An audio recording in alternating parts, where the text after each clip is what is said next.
சரணம், திருவடி சரணம். குரு வாழ்க, பங்காரமா வாழ்க. ஐயா, நீங்கள் உங்களுடைய நிகழ்வை துவக்கலாம் ஐயா. ஓம் சக்தி. ஓம் சக்தி. ஓம் ஓம் சக்தியே குரு வாழ்க. ஓம் ஓம் சக்தியே. ஓம் ஓம் சக்தியே குரு குலம் வாழ்க. ஓம் ஓம் சக்தியே. ஓம் ஓம் சக்தியே குரு அருளால் அனைத்து உயிர்களும் என்புற்றி நீடூழி நீடூழி வாழ்க வாழ்கவே. ஓம் ஓம் சக்தியே. ஓம் ஓம் சக்தியே அனைத்து உயிர்களும் என்புற்று நீடி வாழ்க வாழ்கவே. ஓம் ஓம் சக்தியே. ஓம் சக்தி. ஓம் சக்திகள் அனைவருக்கும் எனது அன்பான சக்தி வணக்கங்கள். ஓம் சக்தி அன்னையின் அருளால் மீண்டும் ஒரு நிகழ்ச்சியிலே நாம் சந்திப்பது எனக்கு பெருமை அளிக்கிறது.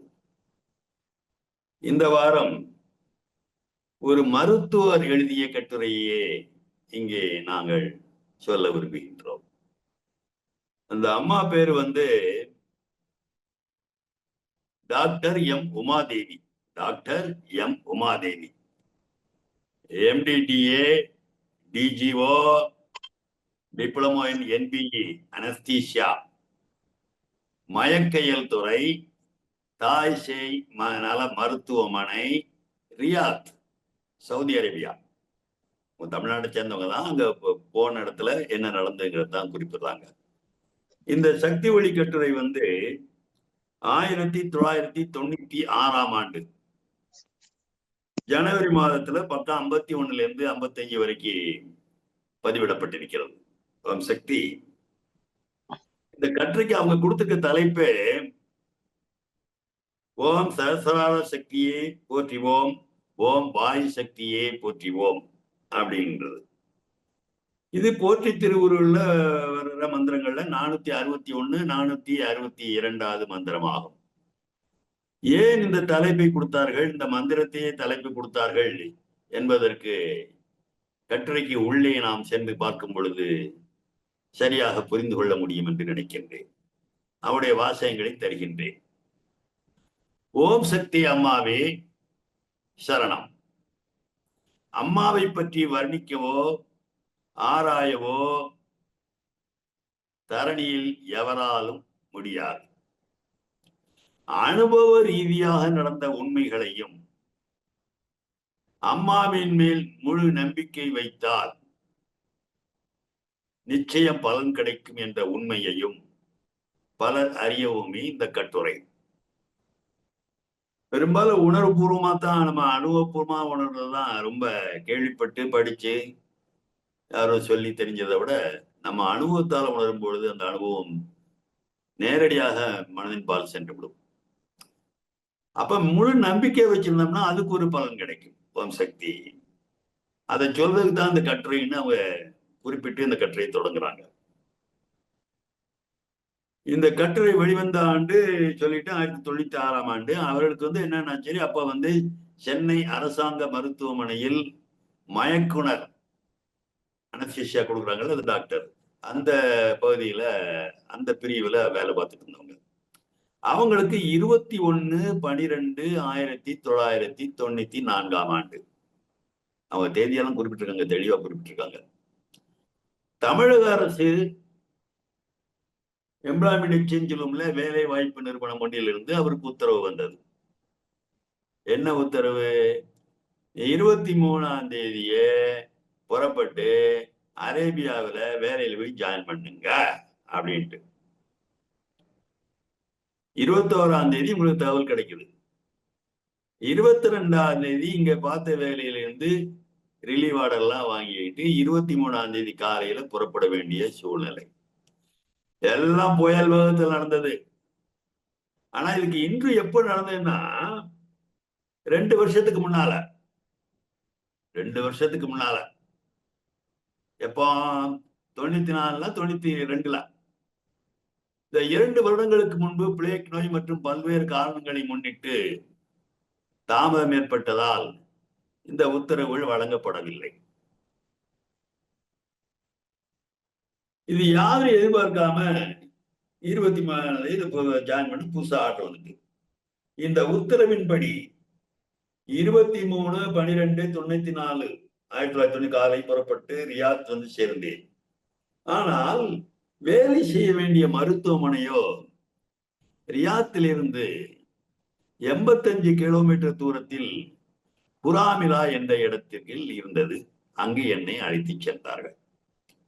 இவங்களுக்கு மனசுக்குள்ள வருது, என்னடா இதை செய்து, நம்ம ஏதோ ஒரு வேலை பார்த்தோம், முந்தி தாய் சேய் நல பிரிவுல வேலை பார்த்தோம், அந்த பிரிவிலேயே இங்க வேலை தருவாங்கன்னு நினைச்சு வந்தா இவங்க வந்து ஒரு சின்ன மருத்துவமனைக்கு ரியாத்துல இருந்து 85 தூரத்துல மருத்துவமனை கூட்டிட்டு போறாங்களே அப்படின்னு சொல்லி அவங்களுக்கு ஒரு சின்ன மன வருத்தம். ரியாத்திலேயே நமக்கு வேலை வாய்ப்பு கொடுப்பதாக சொன்னார்களே, இப்பொழுது வெகு தூரத்தில் வசதிகள் குறைந்த இடத்தில் போட்டு விட்டார்களே என்ற கவலை. எனக்கு அம்மாவை தவிர யாரையும் நினைக்க தோன்றவில்லை. அந்த அம்மா சொல்றாங்க, தினம் காலை மாலை 1008 போற்றி திருவுரு படிப்பதில் மட்டும் கவனமாக இருந்தேன். உண்மையாக கூறப்போனால் ஒரு மாதம் வரை கொண்டு போன பெட்டியை கூட திறக்கல. புத்தகங்களும் துணிமணிகளும் போட்டபடியே கிடந்தன. சின்ன கைப்பையில் இருந்த அன்றாட காரியங்களுக்கு தேவையான துணிமணி சாமான்களை கொண்டு வந்து சமாளித்து நம்பிக்கையுடன் காத்திருந்தேன். டிசம்பர் மாசம் 23 ஜாயின் பண்ணியிருக்காங்க, ஞாபகம். திடீரென்று ஜனவரி மாத கடைசியில் ஒரு மாசம் 40 நாள் ஒரு மண்டபம் வச்சுக்கோமே, அவருக்கு ஒரு அதிகாரி வந்து சொல்றாரு, அம்மா உங்களை ரியாத் மருத்துவமனைக்கு அழைக்கிறாங்க அப்படின்ட்டு சொல்லியிருக்காரு. மினிஸ்ட்ரியிலிருந்து உத்தரவு வந்துள்ளது என்றார். இவரால் மகிழ்ச்சியை கட்டுப்படுத்த முடியவில்லை. அன்னை நினைத்து நன்றி கூறினார்கள். ஒரு மருத்துவர் வந்து அவரை ரிலீவ் செய்தார்கள். அங்கு ஒரு சிறிய சிக்கல், எங்க போய் சேர்றாங்கல்ல அந்த இடத்துல அவங்க என்ன நினைக்கிறாங்க, தாய் சேய் நல மருத்துவமனையில் நான் 88, 89 பணிபுரிந்திருந்ததால் அந்த பகுதியே அந்த பிரிவே ரியாத்திலையும் கிடைச்சா நல்லா இருக்குமேன்னு வேண்டிக் கொண்டார்கள். ரியாத்தில் போஸ்டிங் கிடைத்ததே பெரிது. இருந்தாலும் அம்மாவின் அருள் இருப்பின் கிடைக்கும் என்று நம்பிக்கையோடு இருந்தேன். மறுநாள் வேலைக்கு சென்ற போது அங்குள்ள எனக்கு மேலதிகாரி, அம்மா நீங்கள் கேட்டவாறு தாய் சேய் நலப்பகுதிக்கு செல்லுங்கள், தாய் சேய் நலப்பகுதி செல்லுங்கள் என்று கூறினார். ஆச்சரியத்திலும் ஆச்சரியம். ஏன்னா கிடைச்சதே பெருசு நினைச்சாங்க, இது கிடைச்சா நல்லா இருக்கும் நினைச்சாங்க. அது பிரகாரம் தாய் சேய் நலப்பகுதிக்கு போங்கன்னு அவளுக்கு உத்தரவு கொடுத்தாங்க. என் மகிழ்ச்சிக்கு அளவே இல்லை. அம்மாவை நினைத்து தினமும் காலை மாலை 1008 போற்றித்துரு தொடர்ந்து படித்து வருகிறேன். வேலை தொடர்ந்தது தடங்களின்றி. திடீரென்று ஒரு நாள், ஏறக்குறைய 8 மாதம் கழிச்சு 12/9/95 அன்று விடியற்காலை ஒரு நிறைமாத கர்ப்பிணி பெண்ணை அழைத்து வந்தார்கள். அவர்களுக்கு சிசேரியன் ஆபரேஷன் செய்ய வேண்டியிருந்தது. அப்ப காலையில 3 மணி இருக்கும். விடியற்காலைன்னு சொல்றாங்கல்ல, காலையில 3 மணிக்கு. அந்த அம்மாவுக்கு சுத்தமா அரபி தான் பேசுறாங்க. பிரெஞ்சு பாஷையோ ஆங்கிலமோ சரியாக பேசுவோம் அல்ல. அவர் பேசுறது யாருக்கு புரியல. அவளிடமிருந்து முழு விவரங்களை அறிய முடியவில்லை. என்ன சாப்பிட்ட, ஏது சாப்பிட்ட, எப்ப சாப்பிட்ட, எந்த அளவுக்கு சாப்பிட்ட, இல்லடா எப்படி காய்ச்சல் இருந்தா, இது மாதிரி சில ப்ரீ டயக்னோஸ் பண்ணுவாங்க இல்லையா, இந்த மாதிரி கேள்விகளை அந்த பெண்கிட்ட இவங்களால கேட்கவும் முடியல. அந்த அம்மா பார்த்து சொல்லவும் இல்லை. அவங்க சொன்னாலும் இவங்களுக்கு புரியல. சரி, அறுவை சிகிச்சைக்கு பண்ணா என்ன பண்ணுவாங்க, குளுக்கோஸ் மயக்க மருந்து கொடுக்கணும். இவங்க அனஸ்தியா ஸ்பெஷலிஸ்ட். அவளுக்கு மயக்க மருந்து கொடுக்க வேண்டிய நிலைமை எனக்கு. குளுக்கோஸ் வழியாக மருந்து ஏற்றி தொண்டையில் டியூப் செலுத்தி மயக்கம் கொடுக்கலாம் என்று நினைத்து வேலையை தொடங்கினேன். மருந்து கொடுத்த பின்னர் வாயை திறந்தால், திறந்து பார்க்கலாங்க, வாய் நிறைய குளமாக பித்த நீரும் பாதி ஜீரணமானதும் ஆகாதமான உணவுப் பொருட்கள் இருந்தன. ஆபரேஷன் அவசரமா பண்ணி கொடுத்துருக்காங்க. இவங்க மயக்கம் கொடுத்தா வாயை தந்து போல வாயில பூரா அந்த உணவுப் பொருட்கள் எல்லாம் வயிற்றிலிருந்து ரீகர்கியேட் வெர்ஜிடேட் ஆகி வாயில் இருந்தன. அனைத்தையும் சக்சன் சக்சன் என்ற கருவி மூலம் வெளியேற்றி மூச்சு குழாயில் டியூப் செலுத்தி மயக்க மருந்து செலுத்த ஆரம்பித்தேன். அறுவை சிகிச்சை வெற்றிகரமாக நிறைவேறியது. குழந்தையின் உயிருக்கும் ஒரு ஆபத்தும் இல்லை. ஆனால் 1 மணி நேரம் சிகிச்சைக்கு பிறகு அந்த பெண்மணியை ரெக்கவரி ரூமில் காலை 4 மணி முதல் 5:30 மணி வரை வைத்திருந்தோம். 3 பேர் அட்மிட் இருக்காங்க, சில ப்ராசஸ் பண்ணியிருக்காங்க, டெலிவரி ஆயிருக்குது. அப்ப 4 மணியிலிருந்து 5:30 மணி வரைக்கும் அப்சர்வேஷன் செய்தோம். வார்டுக்கு அனுப்பலாம் என நினைக்கையில் டெலிவரி வார்டுல இருந்து வார்டுக்கு அனுப்பலாம் நினைக்கையில அவளால் சரியாக பேச முடியவில்லை. மூச்சின் வேகம் அதிகரிக்க ஆரம்பித்தது. இழைக்கிற மாதிரி மூச்சு விடுறாங்க.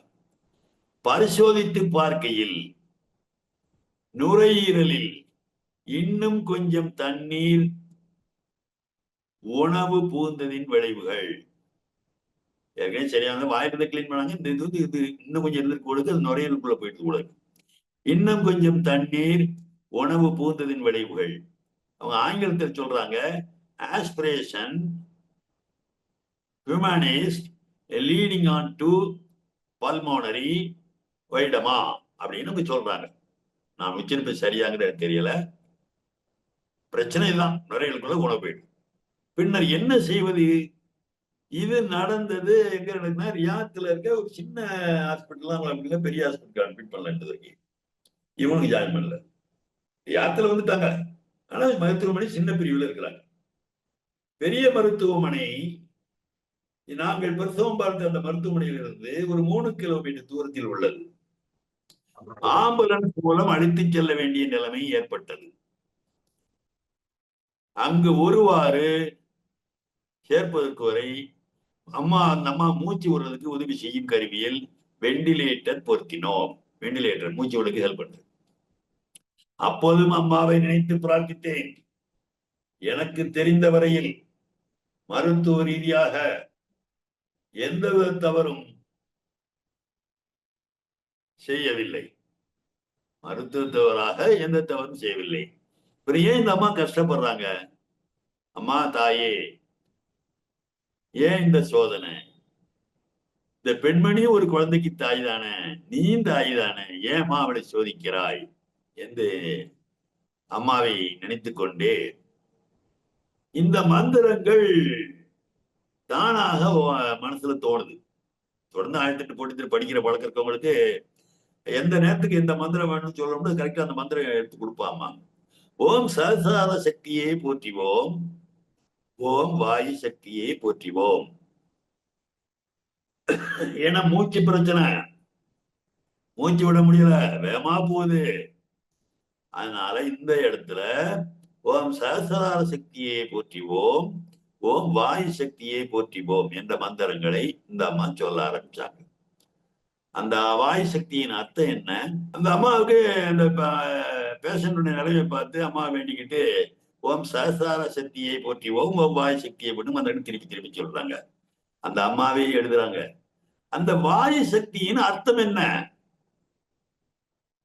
அந்த தாய் பிழைத்து எழமாட்டாளா என்ற நினைவே மனதில். அவள் சாப்பிட்டு வந்த உடனே அறுவை சிகிச்சைக்கு வந்ததன் விளைவுகள் அவளை பாதித்திருந்தன. பொதுவா நம்ம கேள்விப்பட்டிருக்கோம், எனக்கே சில அனுபவங்கள் இருக்குது. ஒரு ஆபரேஷன் சொன்னா 3 நாளே போட்டு ராத்திரி இனிமாலாம் கொடுத்து வயிற்றுல பூரா எம்டியா வச்சு தான் அடுத்த நாள் பண்ணுவாங்க அப்படின்ட்டு கேள்விப்பட்டிருக்கோம். ஆனா இந்த அம்மாவுக்கு சிசேரியன் பண்ணி உடனே எடுக்க வேண்டிய சூழ்நிலை குழந்தையை, அதனால அட்மிட் பண்ணிட்டாங்க. அவள் சாப்பிட்டு வந்த உடனே அறுவை சிகிச்சைக்கு வந்ததன் விளைவுகள் அவளை பாதித்திருந்தன. அவளோ கர்ப்பிணி, நம்ம சாப்பிட்டுட்டு போறோமேன்னு செய்யல, அவள் தவறு செய்யவில்லை. தாயே, நாங்களும் தவறு செய்யவில்லை, அவசரம்னு நினைச்சு நாங்க செஞ்சோம். கூடிய வரைக்கும் வாயில செக்ஷன் மூலமா எடுத்தோம், நீ எப்படியாவது காப்பாற்றித்தாமா. தாயை எப்படியாவது அந்த உயிரை காப்பாற்று. அவள் சாப்பிட்டதன் விளைவினால் அவதரிகிறாள். அதுக்கு இந்த அம்மா என்ன சொல்லுது, நான் ஒரு வாரம் ராத்திரி படி சாப்பிடாம இருக்கேன். அவ சாப்பிட்டு பட்டதுனால இந்த அம்மா காம்பன்சேட் பண்றா. நான் ஒரு வாரம் இரவில் அந்த பெண்ணுக்காக உண்ணாவிரதம் இருப்பதாக வேண்டிக் கொண்டேன் அப்படின்ட்டு மனசுல சொல்றாங்க. என்ன ஆச்சரியத்திலும் ஆச்சரியம், 2ஆம் நாளே நல்ல பலன் தெரிந்தது. அவள் மூச்சு விடும் கருவியை எடுத்து விடுங்கள், நானே சுவாசித்துக் கொள்கிறேன் என்று சைகையை காண்பித்தாள். என் விரதமும் தொடர்ந்தது. விடமாட்டேங்க அந்த அம்மா. உடனே கல்யாணம். ஆனா ஒரு வாரம் ப்ராமிஸ் பண்ணிருக்காங்கல்ல, அந்த விரதம் தொடர்ந்து. அம்மாவின் சகசார சக்தியின் அர்த்தமும் வாய் சக்தியின் விளக்கமும் வெளிப்பட புலனாயிற்று. 5 நாட்களில் அந்த தாய்க்கு நன்கு தேறி 7ஆம் நாள் மருத்துவமனையில் இருந்து குழந்தையோடு சந்தோஷமாக விடைபெற்று சென்றார்கள். என் கண்களில் ஆனந்த கண்ணீர் வடிந்தது. ஓம் சக்தி அம்மாவே சரணம் அப்படின்னு கட்டளை முடிக்கும் போது ஒரு பஞ்சு வைக்கிறாங்க. இந்த கட்டுரை நான் ஏன் எழுதுகிறேன் என்றால், அம்மாவை நம்பினோருக்கு என்றென்றும் அவள் துணை உண்டு. அம்மாவை நம்பினோருக்கு என்றென்றும் அவள் துணை உண்டு. துஞ்சிருள் காலை மாலை தொடர்ச்சியை மறந்திடாதே, 5 எழுத்து தொடர்ச்சியை மறந்திடாதே. துஞ்சி இருள் காலை மாலை தொடர்ச்சியை மறந்திடாதே, 5 எழுத்து தொடர்ச்சியை மறந்திடாதே என்ற அப்பர் தேவாரமும் மனதில் ஒலித்ததுங்கிறாங்க நம்ம. நாம் வணங்கும் தெய்வம் எந்த வடிவில் இருந்தாலும் அம்மாவில் அடக்கம். எந்த 5 எழுத்தாகிலும் அம்மாவில் அடக்கம். நமச்சிவாய என்ற 5 எழுத்தானாலும் சரி, ஐங்கரனே என்ற யாலும் சரி, ஓம் முருகா என்றாலும் சரி, ஹரிஹரனே என்றாலும் சரி, ரங்கநாதா என்றாலும் சரி, ஐயப்பா என்றாலும் சரி, யாவும் ஓம் சக்தியில் அடக்கம். உலகில் அனைத்து உயிர்களும் அந்த தாயின் குழந்தைகளே. ஜாதி மத பேதமின்றி ஒரே தாய் ஒரே குலம் என்று அனைவருக்கும் விளக்கவே இந்த கட்டுரை. ஓம் சக்தி. இதுல என்ன தெரியுது? பிரசவத்துக்கு இந்த பெண்ணு அரபு நாட்டை சேர்ந்த பெண்ணு, இந்த பெண் அல்ல. அம்மாவுக்கு பாகுபாடே கிடையாது. வேண்டுதல் யாருக்காக செஞ்சாலும், வேண்டுதல் யார் செஞ்சாலும் அவர்களுக்கு அம்மா அருள் செய்வாள். ஓம் சக்தியே சரணம், அம்மாவே சரணம், ஓம் சக்தின்னு சொல்லி அந்த கட்டுரையை அவங்க நிறைவு செய்யறாங்க. சக்தி இதே மாதிரி பிரசவ சம்பவம் உள்ள ஒரு கட்டுரை சக்தி. இதுவும் பிரசவத்தோடு தொடர்பான கட்டுரைதான். இது 1996ஆம் ஆண்டு மார்ச் மாத சக்தி ஒளியில பக்கம் 19 இருந்து 22க்குள்ள வந்திருக்குது. 1996 மார்ச் மாதம் பக்கம் 19 இருந்து 12.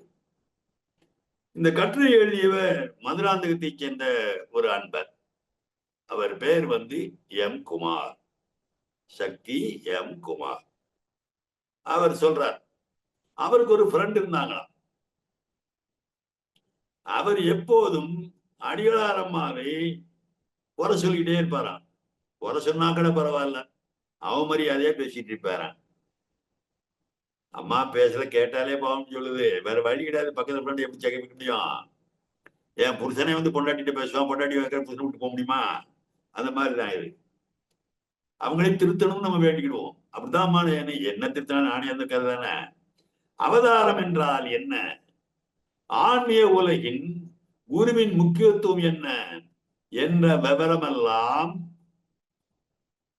தெரியாதவர் அவர். யாரு? என்னுடைய ஃப்ரெண்டு. அவருக்கு ஆதிபராசக்தி மேல நம்பிக்கை உண்டு. ஆதிபராசக்தி மேல நம்பிக்கை உண்டு. அடிகளார் அம்மா மேலதான் அவ நம்பிக்கை. குறுக்கு எண்ணம், குறுக்கு புத்தி, எதையும் எதிர்மறையாக சிந்திக்கின்ற போக்கு அவருக்கு இருந்தது என்று குறிப்பிடுகிறார். ஆனா அந்த நண்பருடைய மனைவியோ நேர்மாறானவர். இவருக்கு அடிகளார் அம்மாவிடம் பக்தி கொண்டவர், அடிகளார் மகிமை புரிந்தவர். தம் கணவர் அடிகளாரை பற்றி அவதூறாக பேசும் போதெல்லாம் நடுங்குவார்.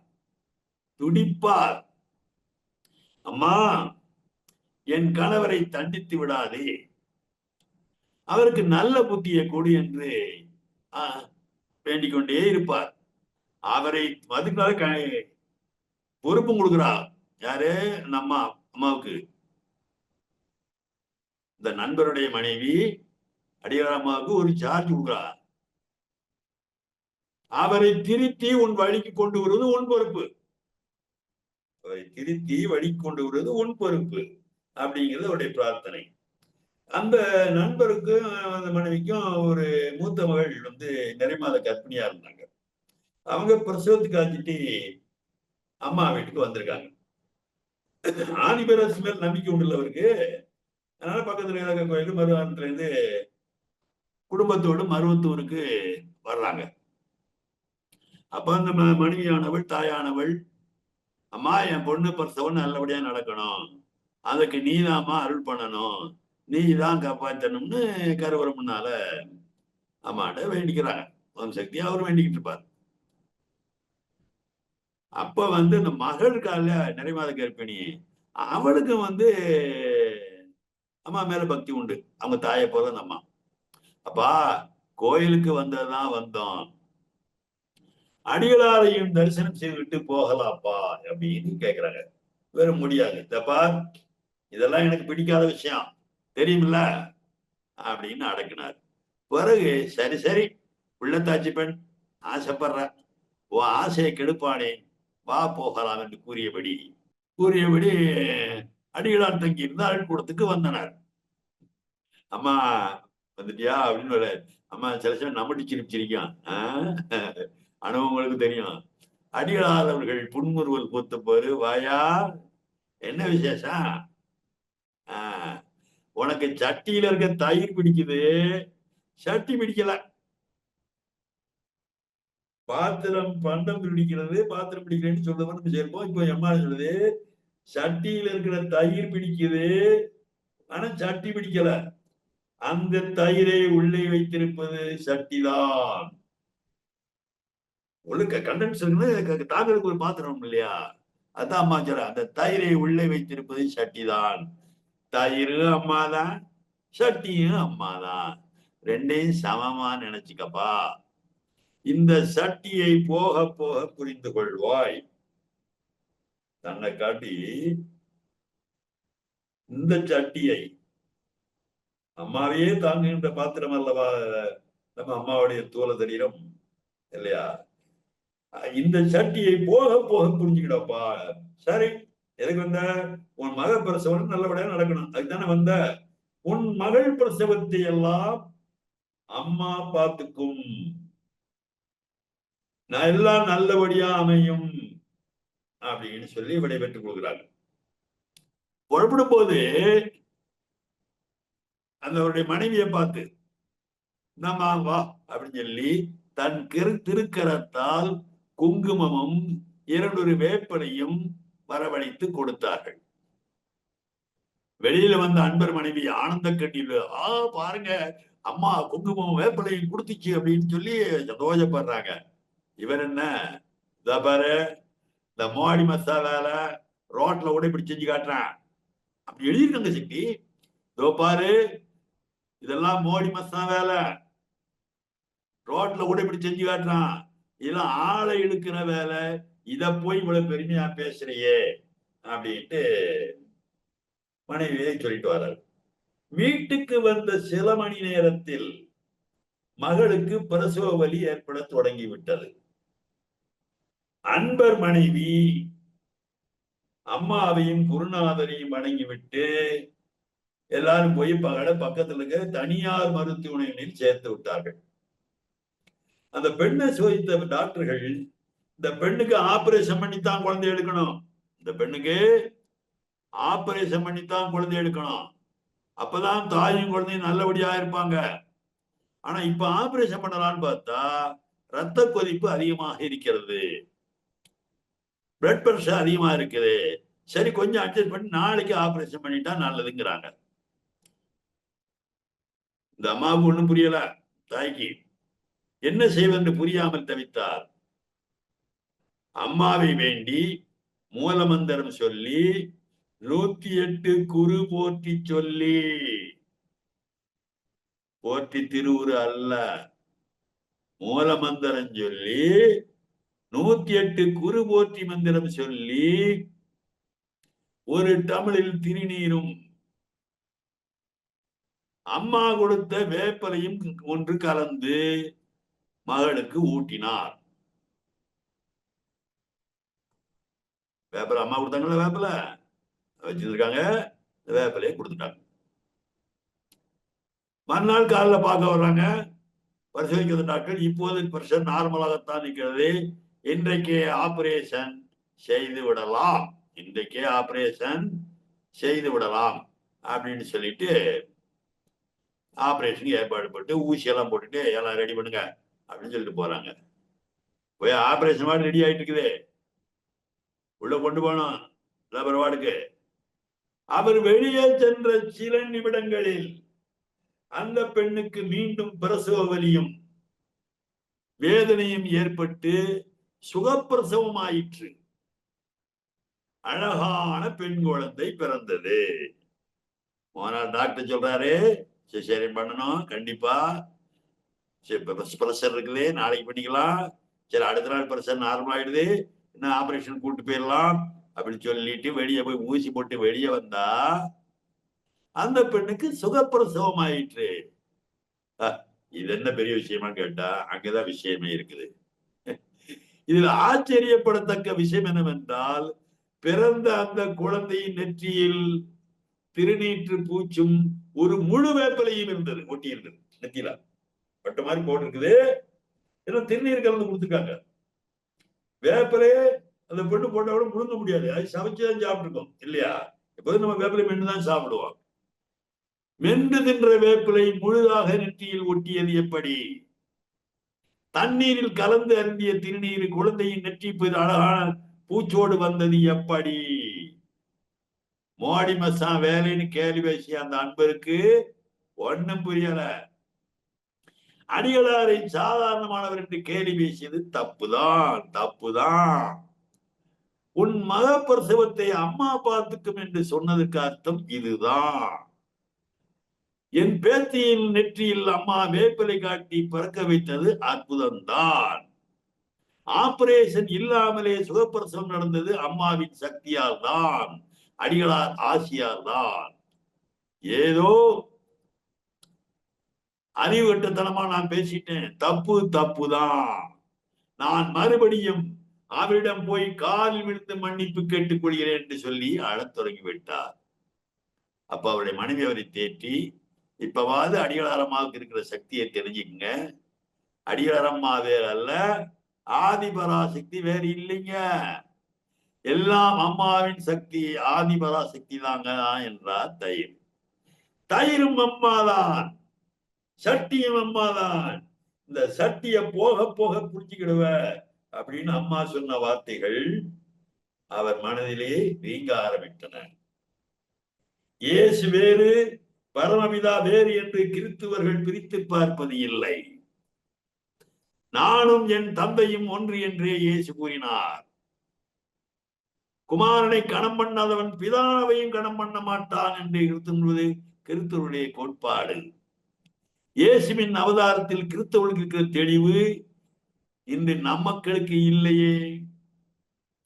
சட்டியையும் தயிரையும் உதாரணமாக சொல்லித்தான் விளங்க வைக்க வேண்டியிருக்கின்றது. அவனின்றி நான் இல்லை, நான் இன்றி அவன் இல்லை என்பது அம்மாவுடைய அருள்வாக்கு என்று குறிப்பிட்டு அந்த கட்டுரையை நினைவு செய்கிறார்கள்.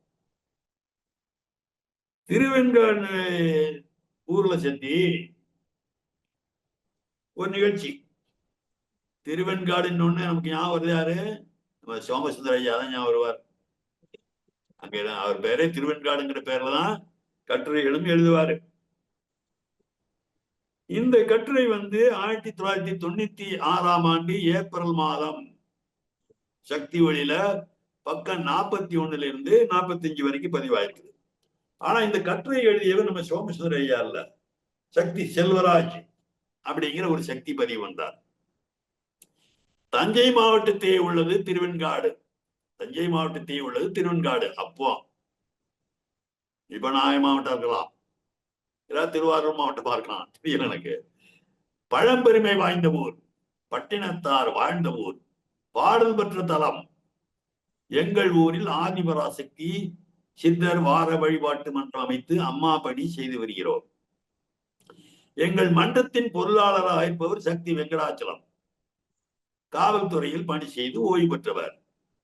எழுதுறவரு செல்வராஜ். சொல்ல போறது யாரை பத்தி?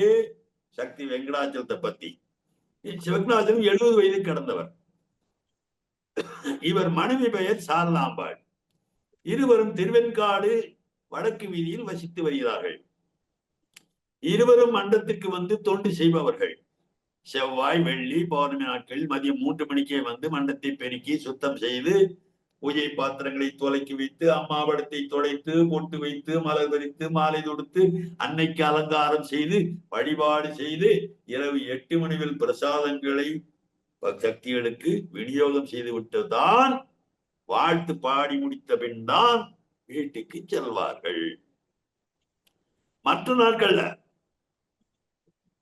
வெள்ளி செவ்வாய் இல்லாத பௌர்ணமில்லா நாட்கள்ல சக்தி வெங்கடாச்சலம் மட்டும் காலையிலும் மாலையிலும் மண்டத்திற்கு வந்து சுத்தம் செய்து விளக்கேற்றி வைத்து தீவாரணம் செய்து விட்டு 7:30 மணிக்கு வீட்டுக்கு போவார். ஒருவேளை இவங்க வெளியூர் போறாங்கன்னு மன்ற தொண்டர்களிடம் மன்றத்தை கவனித்துக் கொள்ளுங்கள் என்று சொல்லிட்டு அம்மாவுடைய பணி வந்து தொய்வு இல்லாம தொடர்ந்து எனக்கு ஏற்பாடு பண்ணிட்டு தான் இங்க வெளியூர் போவாங்க. ஒரு நாள் வெள்ளிக்கிழமை சக்தி வெங்கடாச்சலம் சக்தி சாரலாம்பாளும் வழிபாடு முடித்து திரும்பி வந்தார்கள். அன்னைக்கு ஒரு 8 மணி முடியுமா வச்சுருவோம். அன்று இரவு 9 மணியில் ராஜ் டிவியில் ஆன்மீக குரு அடிகளார் அவர்களின் 54ஆம் பிறந்த நாள் விழாவை ரெக்கார்ட் பண்ணது ஒளிபரப்புறதாக கேள்விப்பட்டு அதை பார்க்க அவங்க டிவியில போயிருக்கு. இருவரும் வடக்கு வீதியில் இருக்கும் ஜெய்சிங் என்ற ஆசிரியர் வீட்டுக்கு சென்றார்கள். அவர் ஒரு ஃப்ரெண்டு போயிட்டு. இதுல என்ன நடக்குன்னா, சக்தி வெங்கடாச்சலத்துக்கு ஒரு உறவுக்காரர் இருக்கார். அதுக்கு ஒரு பேத்தி இருக்குது. அவன் பேர் ராதிகா. அது 7ஆவது படிக்குது, வயசு 11. அவங்க வீடு எங்க இருக்குன்னா வெங்கடாச்சல வீடு பின்னால்தான் இருக்குது. பள்ளிக்கூடம் போயிற நேரம், படிக்கிற நேரம், சாப்பிடுகிற நேரம் தவிர மற்ற நேரம் எல்லாம் தாத்தா தாத்தான்னு வெங்கடாச்சலத்தையே சுற்றி வருவாள் அந்த சின்ன குழந்தை. அந்த முதிய தம்பிகளுக்கு இவர் மேல் அன்பு கொள்ளை. ராதிகா வீட்டிலும் டிவி இருக்கிறது, ஆனா அதுல வேற படம் வருது. அந்த படத்தை பார்க்க வெங்கடாச்சலம் அழைச்சிட்டு போக கையில் டார்ச்சோடு வெங்கடாச்சலம் பின்னால் இருக்க வீடு முன்னால வர்றாங்க. வெங்கடாச்சலம் வீட்டு கொல்லைப்பில் ஒரு கிணறு இருக்கிறது. அதன் பக்கம் ஒரு தென்னை மரம் இருக்கிறது. அதன் பக்கத்திலே ஒரு வக்கல் போர் இருக்கிறது. இந்த வழியாக அந்த பெண் டார்ச் லைட் அடித்துக் கொண்டு வரும்பொழுதுதான் ஒரு அற்புதம் நடந்தது. இவங்க பார்க்க போறது எங்க பார்க்க போறாங்க? ஃப்ரெண்டுக்கு போயிட்டாங்க. இல்லாம இந்த பாப்பாக்கு தெரியாது. தான் வீட்டுல ஒரு சினிமா போட்டு தாத்தாவும் கூட்டிட்டு போறாங்கன்னு ஆசையில வருது. ராதிகா அந்த டார்ச் லைட் வெளிச்சத்தில் அந்த தென்னை மரத்தின் கீழே ஒரு உருவத்தை பார்க்கிறாள். நெடிய உருவத்துடன் அம்மா நிற்கிறாள். மஞ்சள் சீலை, நீண்டு தொங்கும் கூந்தல், நெற்றியிலே திருநீற்று கீற்று, நடுவே செந்தூர திலகம், கழுத்தில் நீண்டு தொங்கும் எலுமிச்சம்பழ மாலை. 2 கரங்கள், 4 கரம் இல்ல 2 கரம். வலதுகையை நீட்டி வா வா என்று அழைக்கிறாள் அகிலாண்ட நாயகி அந்த குழந்தையை பார்த்து. ஆனா அந்த சின்ன குழந்தைக்கு ஒண்ணும் புரியல, பயந்து போய் ஓடிவிடுது. மறுபடி வந்து அவ முன்னால போய் நின்று பரிவாட்டி வாமாங்கிறான். இந்த குழந்தைங்க ஒண்ணும் தோணல, பயந்து போச்சு. டார்ச் லைட்ட பொத்து நாங்க போட்டு வீட்டுக்கு ஓடியே போயிடுச்சு. இந்த அற்புத நிகழ்ச்சி நடக்கின்ற அதே வேளையில் வெங்கடாச்சலம் சாரதாம்பாளும் டிவி பார்க்கிற போது அதில் சுயம்பாக அன்னைக்கு அபிஷேகம், அலங்காரம், தீபாராதனை காட்சிகள் அந்த சின்னத்திரையில் ஓடிக்கொண்டிருக்கின்றன.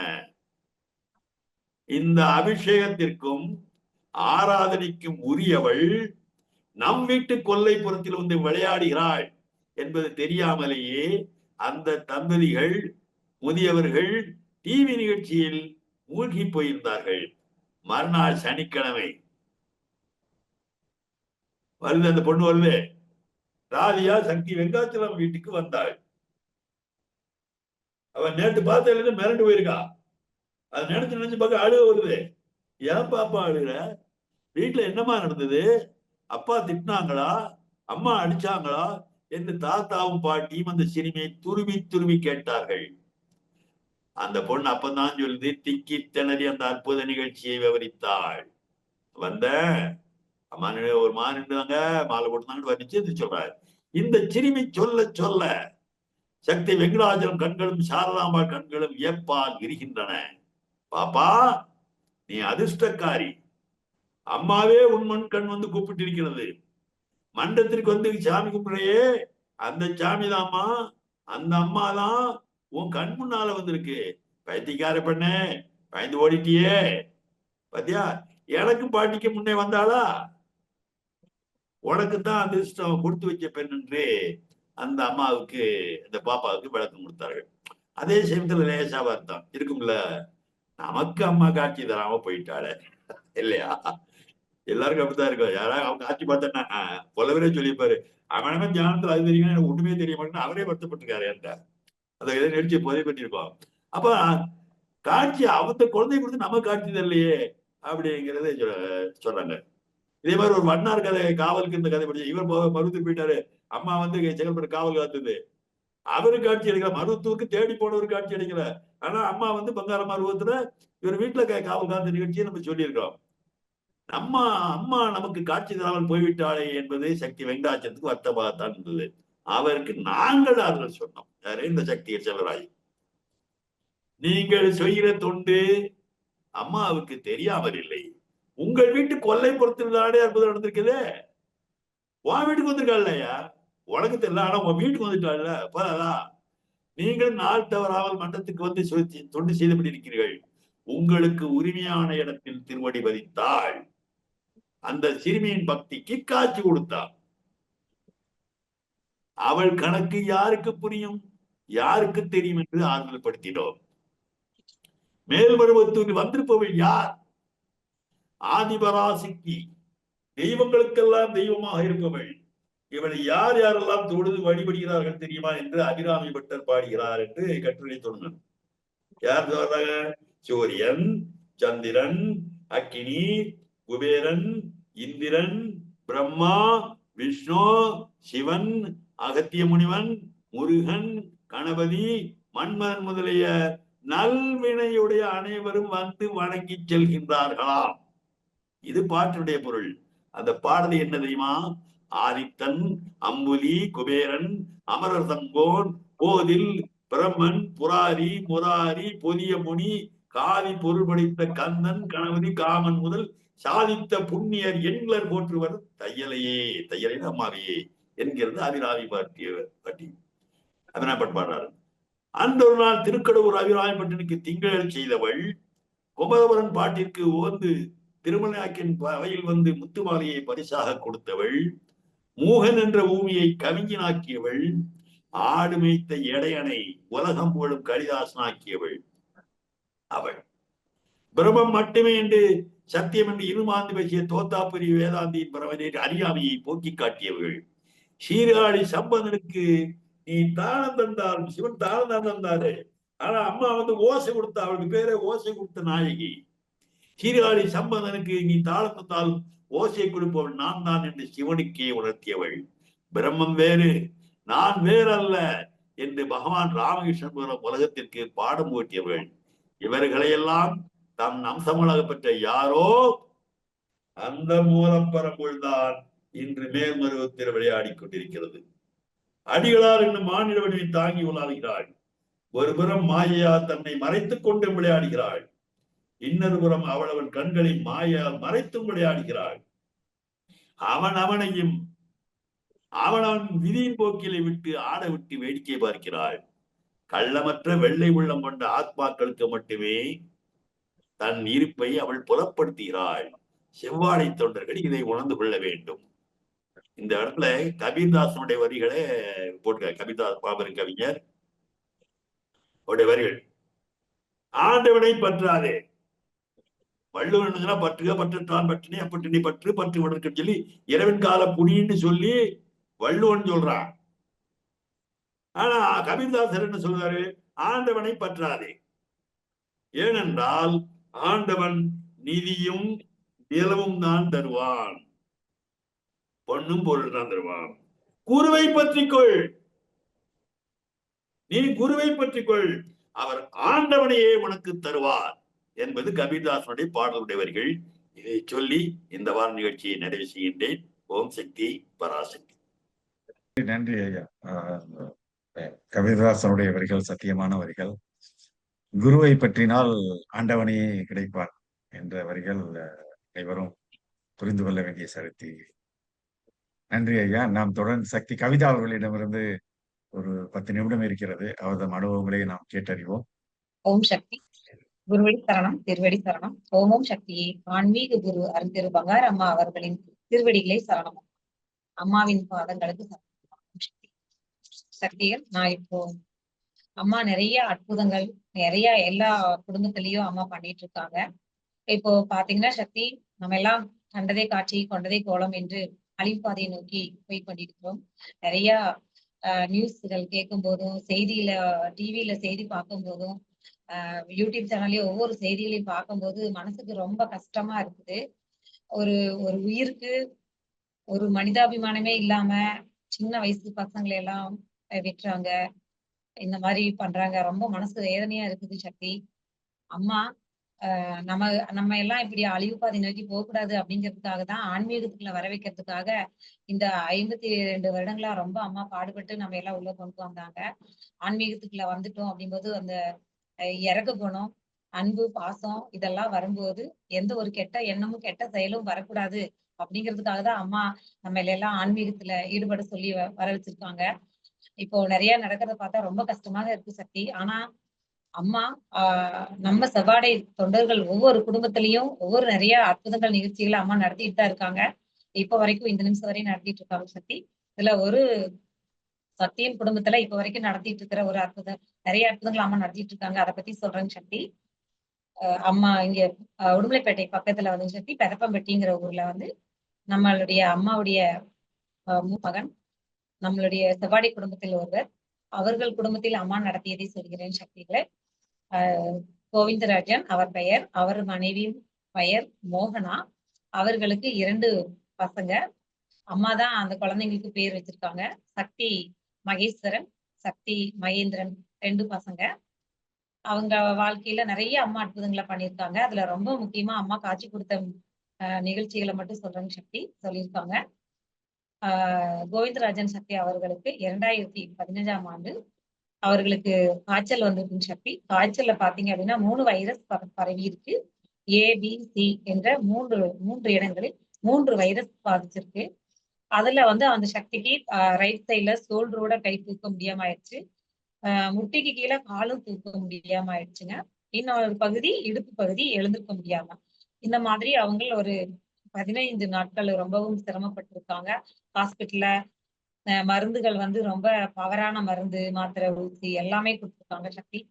அப்புறம் அம்மா பெரிய பையனை கூப்பிட்டு, சக்தி மகேஷ் வந்து நீங்க மேல்மருவத்தூர் சென்று வா, துணைக்கு என் ஃப்ரெண்டு முத்துக்குமார் சக்தி அவங்கள கூட அழைச்சிட்டு போயிட்டு வா, அங்க அம்மாவை போய் பார்த்துட்டு வா, பார்த்துட்டு வந்தீங்கன்னா எனக்கு சரியாயிரும், அங்க போய் அம்மாவை பார்த்துட்டு வா, அம்மாட்ட பாத பூஜையில போய் இந்த மாதிரி அப்பாவுக்கு உடம்பு சொல்லி போய் விவரத்தை சொல்லி அம்மாவை பார்த்துட்டு வா அப்படின்னு சொல்லியிருக்காங்க.